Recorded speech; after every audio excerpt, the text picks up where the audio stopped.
இன்னைக்கு என் அருமை தங்கச்சி சுரேகா சமைக்கணும், அத நான் பார்க்கணும். தலைவன் ஒரு முடிவோட தான் வந்திருக்காப்ல. தங்கம்மா நீ பொண்ணு. தலை. அப்புறம் கல்யாணம் ஐயா ரொம்ப வெக்கியா இருக்குல்ல? சின்னையா இன்னும் அடுப்பே பத்த வைக்கலையே ஐயா. அப்புறம் எதுக்கு இவளுக்கு மட்டும் இவ்வளவு வேர்க்குது?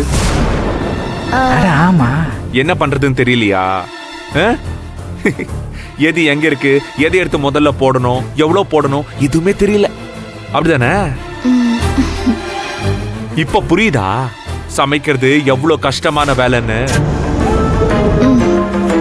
சும்மா அங்க உட்கார்ந்துகிட்டு அது சரியில்லை இது சரியில்லைன்னு தப்பு சொல்ல வேண்டியது இல்ல. அது எல்லாத்தையும் தாண்டி யாராச்சும் ஏதாச்சும் செஞ்சு வச்சாங்கன்னா அது வேணும் இது வேணும்னு எல்லாத்தையும் மாத்த சொல்றது. இப்ப தெரியுதா இதோட வலி என்னன்னு?